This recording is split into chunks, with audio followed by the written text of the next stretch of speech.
and a code red was ordered on Kentucky after Kentucky in Nashville on Friday night was blown out and embarrassed by Gonzaga after losing a couple days earlier to North Carolina at Rupp Arena.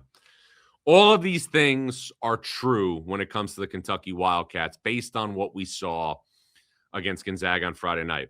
Kentucky is injured and banged up. Kentucky is a really, really poor shooting team. And the last thing is really alarming, but it's something that's the utmost truth. Kentucky showed zero fight and zero resistance against Gonzaga. And to me, that is beyond alarming. Because I sat here throughout the preseason and talked about my concerns for this Kentucky roster, but I still expect Kentucky to be a good team.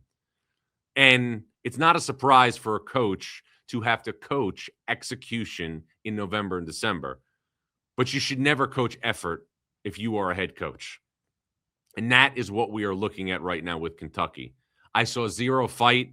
I saw zero resistance against Gonzaga, who's a terrific, terrific team. But if you put on a Kentucky jersey and you go there with the understanding that any season that doesn't end in a Final Four is going to be a disappointment, you have to understand what you're walking into. The thing is this. Kentucky needs to get Jalen Lowe, who came back against Gonzaga, more rhythm, more chemistry. He needs to be more fluid. Kentucky also, and I talked about this last week, may need to seriously look at cutting its rotation. But one of the things that we have to remember is this is a different game in the NIL era. This is a different game when players are making big money. And when you take players out of the transfer portal, and Mark Pope did this very successfully in his first year, so he deserves the benefit of the doubt. Sometimes they are not as familiar with what it means to be affiliated with a certain program. Sometimes they are more concerned with producing at the highest level for their own benefit. This is not like what we saw in 2012 when John Calipari had Michael Kidd-Gilchrist and Anthony Davis take the fourth and fifth most shots on a team that won the national title and were drafted 1 and 2. But you have a code red level crisis right now on your hands if you're Mark Pope in Kentucky. Kentucky coaches have lost games early in the season before. It's not like that hasn't happened. But with what's happening to Kentucky now is beyond alarming. Throw the Louisville game out.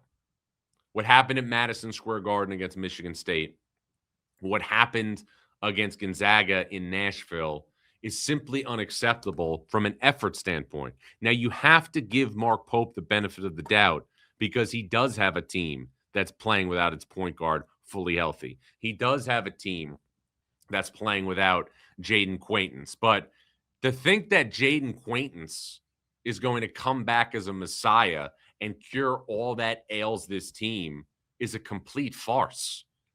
Kentucky has one player right now among its top 5 scorers, Colin Chandler, shooting in the 40s from 3.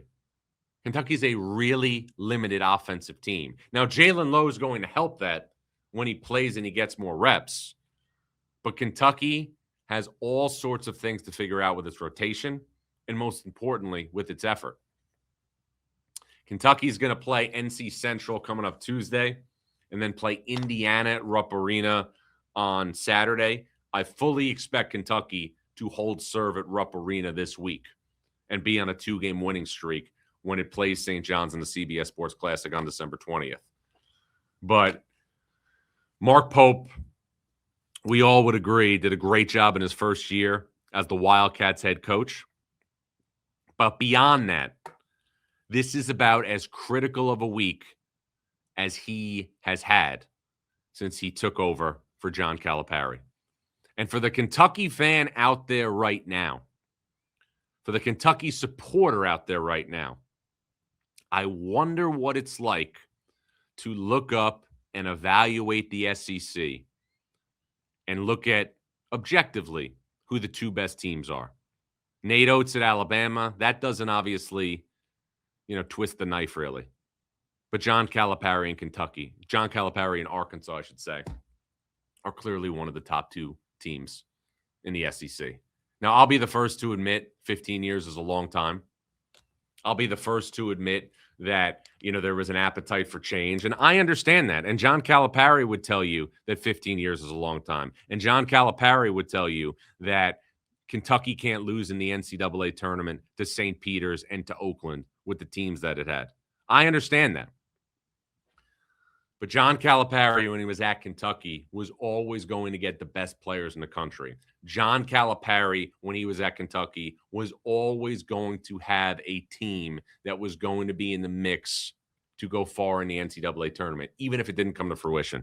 The last couple of years, I will be the first to admit that Kentucky did not perform up to expectations in the NCAA tournament. But I had a conversation with somebody recently about this, and I want to lay this out.